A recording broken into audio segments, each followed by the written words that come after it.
Bonjour à tous et bienvenue pour cette nouvelle vidéo de déballage de boîtes pour Horror Arkham le JCE. On continue avec les cartes de la classe Truand et aujourd'hui, que je retrouve ma ligne, on commence les cartes à XP. Avec Manteau élégant pour 1 XP, Choc Fergus pour 2 XP et Combat déloyal pour 2 XP. Donc la première carte que j'ai déjà un peu évoquée plus tôt, Manteau élégant, un soutien de niveau 1 qui coûte 2, qui occupe un emplacement de corps qui a 1 point de vie, 1 point de santé mentale, trait, objet et vêtements, réaction, quand vous gagnez une ou plusieurs ressources lors de votre tour grâce à l'effet d'une carte joueur, inclinez le manteau élégant, gagnez une ressource supplémentaire.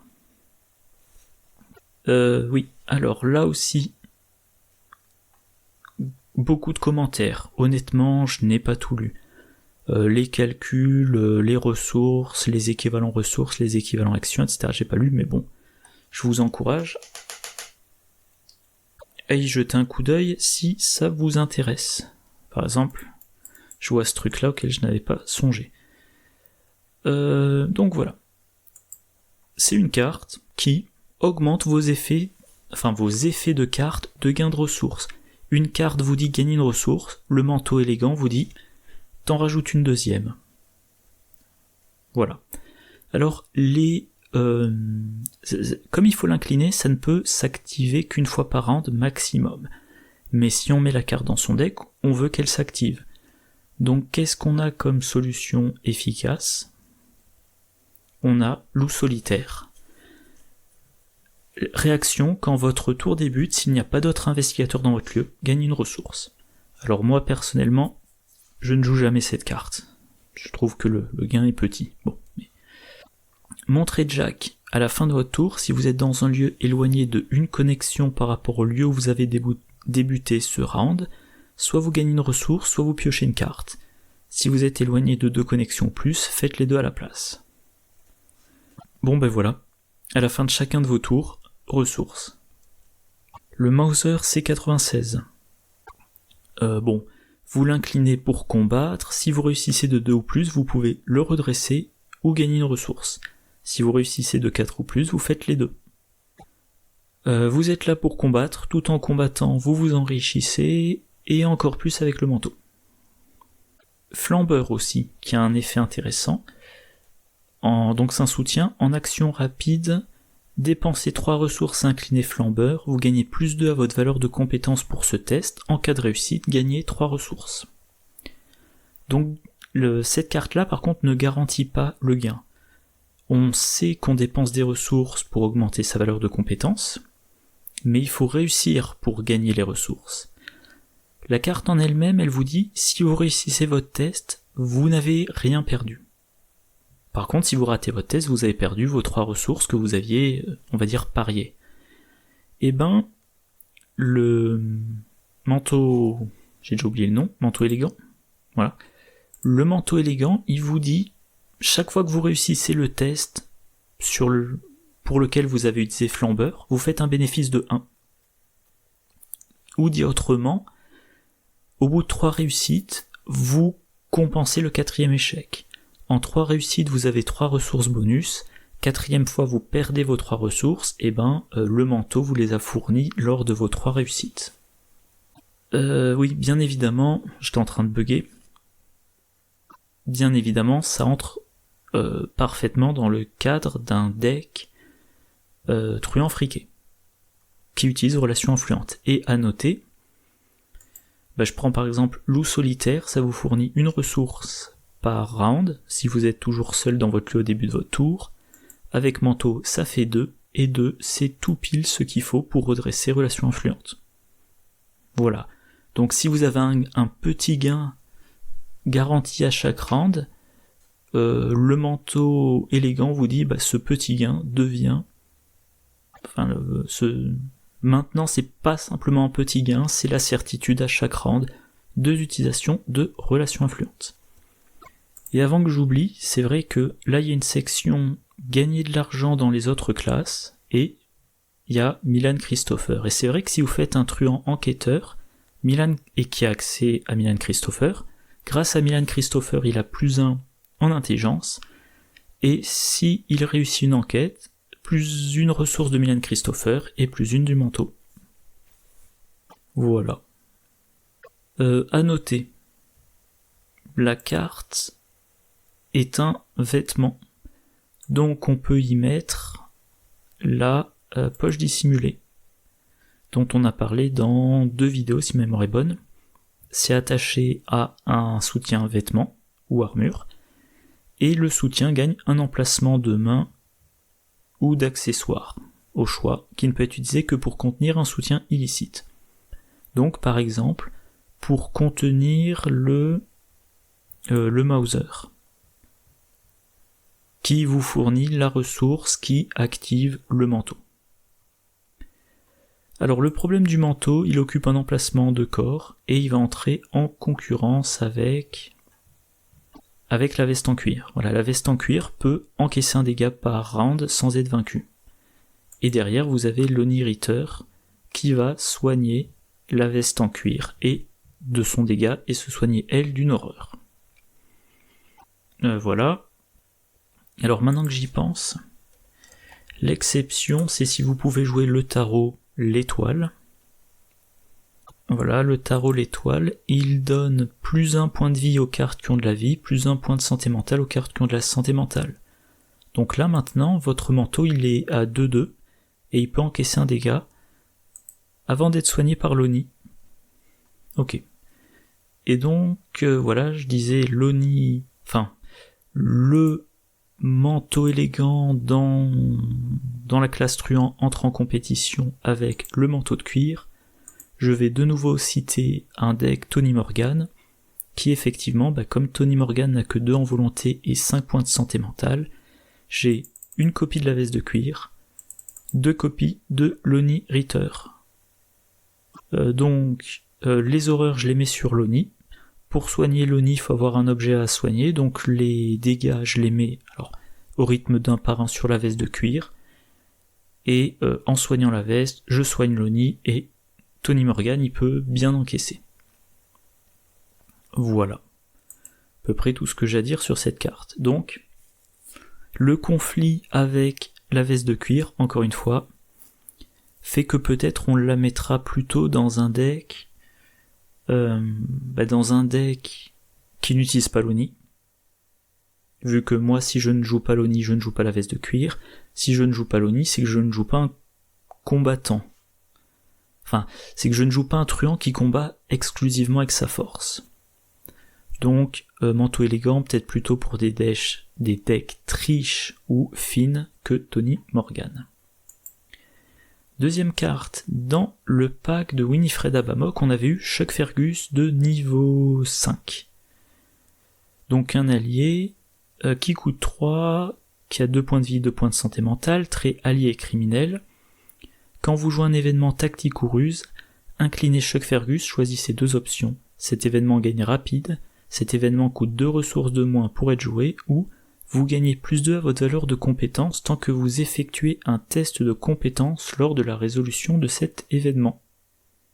Oui, j'étais en train de penser à une vieille combo que j'avais montrée. Bon. Et dans cette boîte, on a Chuck Fergus de niveau 2. Donc, il coûte une ressource de plus, il n'a plus l'icône libre, et on choisit une option sur les 3, au lieu de 2 sur les 3. C'est le même principe mais en moins fort. Voilà, alors, moi j'aime bien quand même, quand j'en ai la possibilité, j'aime bien quand une carte a plein de niveaux.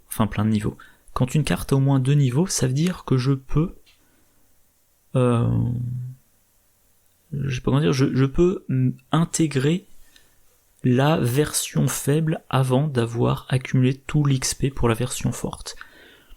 Avant, il fallait accumuler 5 XP pour pouvoir dire voilà, je mets Chuck Fergus. Et on va le voir, Chuck Fergus interagit bien notamment avec des cartes qui coûtent déjà beaucoup en XP.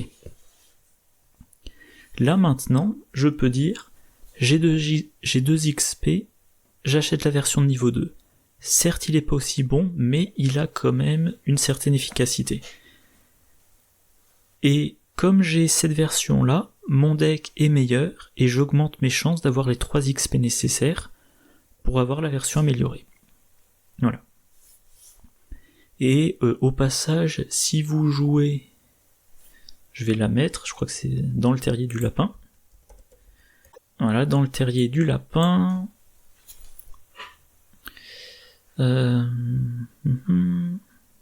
Après chaque scénario d'une campagne, réduisez de 1 le coût en expérience des 2 premières cartes que vous améliorez avant le prochain scénario. Augmentez de 1 le coût en expérience des nouvelles cartes que vous achetez. Ouais. Donc quand vous entrez Chuck Fergus de niveau 2 dans votre deck, ça vous coûte un XP de plus. Quand vous mettez celui de niveau, quand vous l'améliorez au niveau 5, ça vous coûte 1 de moins. Donc pour Chuck Fergus, ça s'équilibre. Mais comme vous aurez besoin d'améliorer les fameux événements tactiques ou ruses, sur le long terme, vous avez des chances d'être gagnant. Donc ça serait pour un deck Séphina Rousseau. Et justement, ces cartes, alors j'ai pas spécifié événements, mais je crois qu'il y a que des événements qui ont le trait tactique ou ruse. Il y en a plein. Mais les plus intéressantes, ce sont... Voilà, donc là j'ai pris spécifiquement les cartes qui ont le trait tactique ou ruse dans la classe truand, qui ont un effet en cas de réussite et qui mentionnent, je sais plus quand j'ai formulé ça, le fait quelque chose avec la main. Voilà. Les classiques, 4 qui sont dans le pack de Winifred Abamok et une qui est dans cette boîte. Se faufiler, on échappe en ajoutant l'intelligence. Coup bas, on combat en ajoutant l'agilité. Forcer l'entrée en enquête en ajoutant l'agilité. Attaque par derrière, on combat à l'agilité. Dérober, on enquête à l'agilité. Et c'est 5 événements différents. Alors il y en a 3 qui cumulent 2 compétences, 2 qui remplacent une compétence par l'agilité. Mais toutes ces cartes ont en commun, alors les 3 qui cumulent 2 compétences ont un effet bonus si on réussit de 1 ou plus, et les 5 retournent en main à la fin du tour si on réussit de 2 ou de 3 selon les cartes. Donc voilà, Chuck Fergus, qu'on parle de la version de niveau 5 ou de la version de niveau 2, le plus 2 à la valeur de compétence augmente sensiblement vos chances d'avoir l'effet bonus quand il y en a un et de renvoyer la carte dans sa main.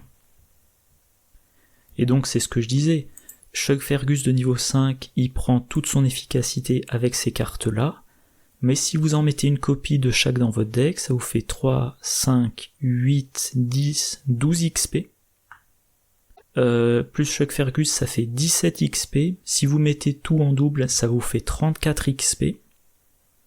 Rajoutez un petit peu de cartes à XP pour la pioche, et voilà, vous avez votre deck à 40 XP.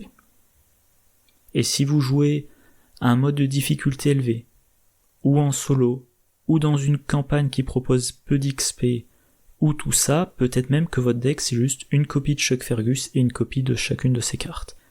Donc, le passage par la version de niveau 2, tant que vous en êtes à la version de niveau 2, ok, vous pouvez pas faire ça coûte 2 de moins et j'ai le plus 2, mais vous avez quand même le plus 2 qui vous assure d'avoir la pleine efficacité de la carte. Et enfin, dernière carte de cette vidéo, Combat déloyal, un soutien de niveau 2 qui coûte 3, trait, talent, ruse et illicite, limite de 1 par investigateur. Tant que vous attaquez, discutez ou tentez d'échapper à un ennemi incliné, vous gagnez plus 2 à votre valeur de compétence. Réaction, après que vous avez échappé à un ennemi, incliné combat déloyal, effectuez une action combattre contre cet ennemi. Ignorez le mot-clé distant pour cette attaque. Encore une fois, petite discussion. Alors, cette carte-là, déjà, elle a le trait illicite, donc elle interagit avec marché clandestin, dont je parlerai dans 2 vidéos.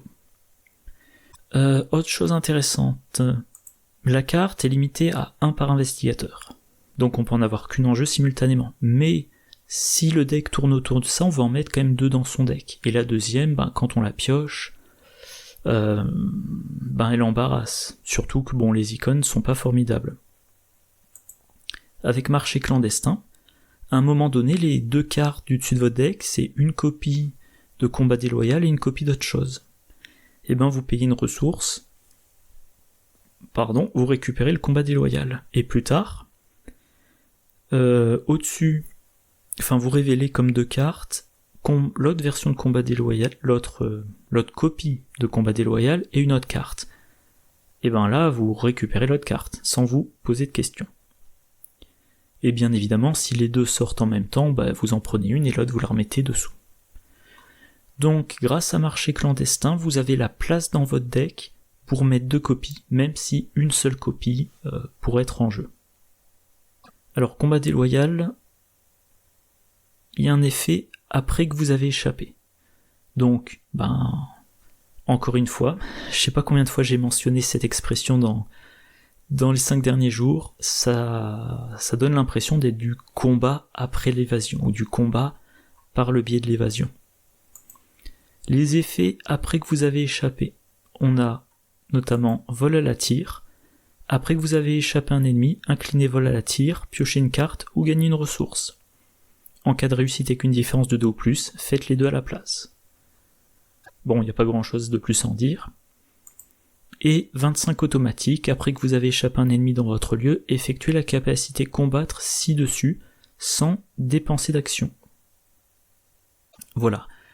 Alors à noter que ça se cumule avec combat déloyal. C'est-à-dire que combat déloyal vous dit, je vais y arriver, après que vous avez échappé, inclinez-le, effectuez une action combat, et le 25 automatique vous dit déjà, après avoir échappé, vous pouvez combattre avec le 25 automatique. Voilà. Combat déloyal, ça peut être très intéressant pour Finn Edwards, vu qu'il a une action supplémentaire pendant son tour qui ne peut être utilisée que pour s'échapper. Donc vu que l'action est bonus et qu'elle ne peut servir qu'à ça, autant toujours l'utiliser. Moi si je joue Finn Edwards, peu importe son rôle dans l'équipe, dès qu'il est engagé avec un ennemi, je commence mon tour en essayant d'échapper à l'ennemi. Alors, si l'ennemi a alerte, j'y réfléchis un peu plus pour ne pas me faire attaquer bien sûr, mais que je sois engagé avec un ennemi 1-1-1 non chasseur ou 3-3-3 chasseur, j'ai l'opportunité, je la prends. Voilà. À noter, oui, dans cette boîte, j'en ai parlé il y a Bizarrerie ordinateur. J'en ai parlé il y a quelques vidéos, le déguisement. C'est un soutien qui va... Alors, il a 4 provisions, donc 4 utilisations. Pour une action, vous échappez avec plus d'1 en agilité. Et si vous réussissez et que l'ennemi est non élite, il ne se redresse pas pendant la prochaine phase d'entretien. Donc, Finn a une action bonus pour l'évasion. Et que vous jouiez Finn ou un autre, vous avez, grâce à déguisement, un bonus pour votre évasion. Une fois que vous avez réussi votre évasion, vous pouvez immédiatement attaquer, et comme l'ennemi est incliné, vous avez plus 2. En plus de ça, vous ignorez distant. Donc, le problème avec les ennemis distants, c'est qu'on ne peut les combattre que si on est engagé avec eux. Mais il est possible qu'on n'ait pas envie de se prendre la riposte ou de rester engagé avec eux. Donc on va dire, il faudrait soit je reste engagé avec lui, soit je le laisse redresser, mais il y a des risques, soit je lui échappe, mais dans ce cas je peux plus le combattre parce qu'il est distant, et si je veux le combattre après lui avoir échappé, je dois le réengager. Ce qui est un peu de la perte de temps. Là, combat déloyal, vous avez, mettons, un ennemi 3-3-3 distant riposte, vous lui échappez, il est incliné, il est désengagé de vous, il est distant, donc vous ne pourriez pas l'attaquer, sauf avec l'effet de combat déloyal. Qu'est-ce que j'allais dire ? Oui, combat déloyal, ça vous donne un +2 à votre valeur de compétence, quelle que soit la compétence utilisée. On peut penser à tireur d'élite. Un soutien, que je n'ai jamais joué, pour autant que je m'en souvienne, Réaction quand vous utilisez une capacité combattre d'un soutien arme à feu, incliné tireur d'élite, choisissez une option, ou les deux. Cette attaque utilise l'agilité au lieu de la force, tous les modificateurs à votre force pour cette attaque modifient votre agilité à la place. Pour cette attaque, utilisez la valeur d'évasion de l'ennemi attaqué au lieu de sa valeur de combat. Donc pourquoi ça ? Pourquoi je mentionne cette carte ? Eh ben, combat déloyal incite à échapper. Si on veut échapper, c'est qu'on ait une bonne agilité. Or, si on a une bonne agilité, c'est dur d'avoir à la fois une bonne agilité et une bonne force. Par exemple, Finn Edwards, il a 4 en agilité et 3 en force. Mais Winifred Abamok, pour autant que je me souvienne, elle a 5 en agilité et 3 en force. Donc, ça l'arrange d'utiliser l'agilité. Bien évidemment, carte à mentionner, la Lupara. Elle a que 2 munitions, donc vous ne pouvez a priori tirer que 2 fois, sauf si vous la rechargez. Quand vous combattez, vous avez plus 1 en force et vous infligez plus 1 dégât, mais...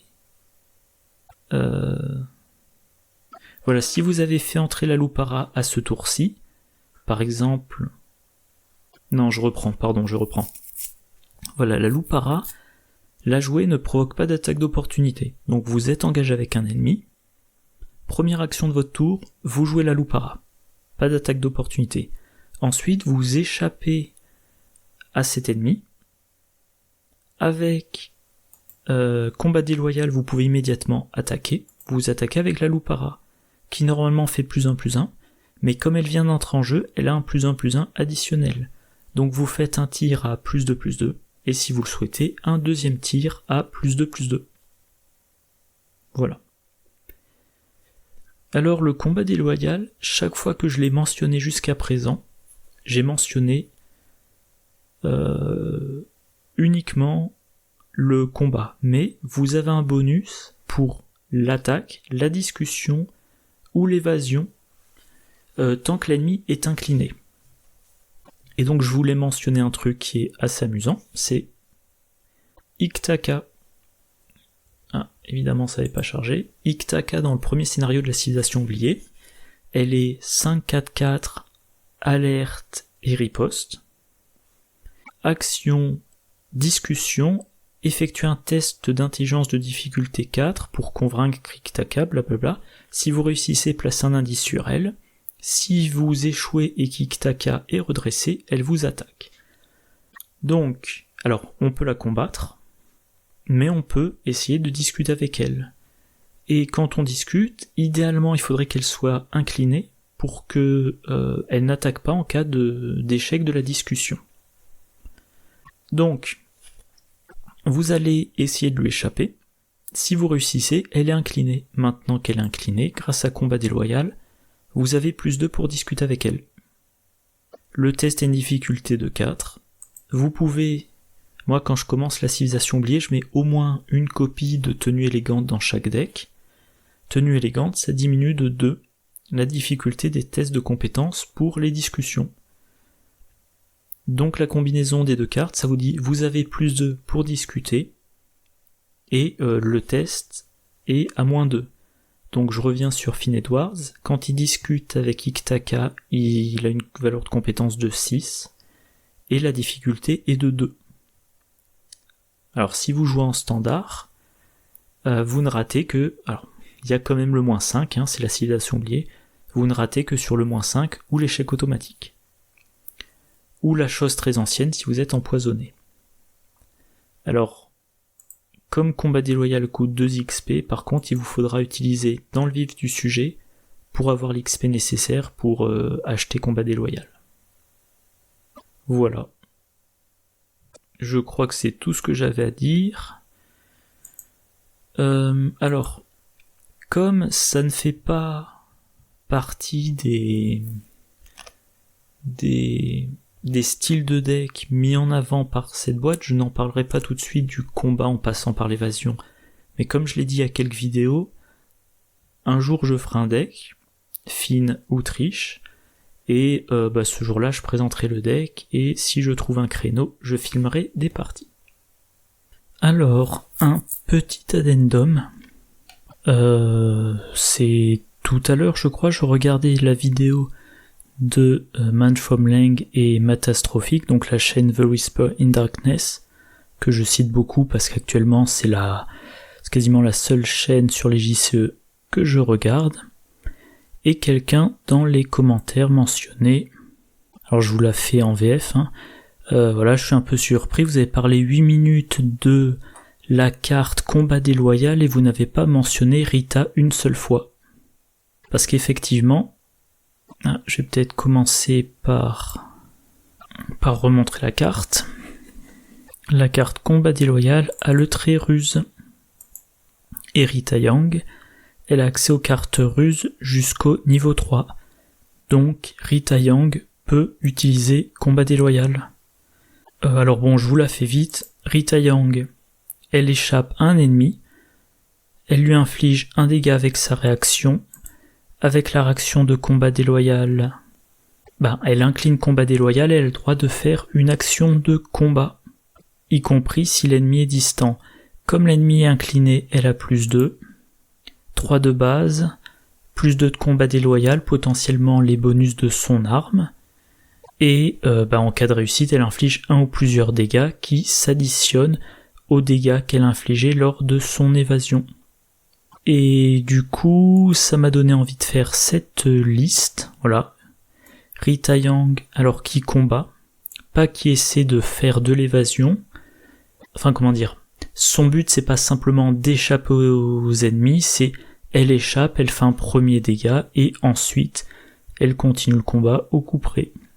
Donc je vais pas plus détailler ce deck, je vais le fignoler et je vais le jouer prochainement, et il est assez probable que ça soit pour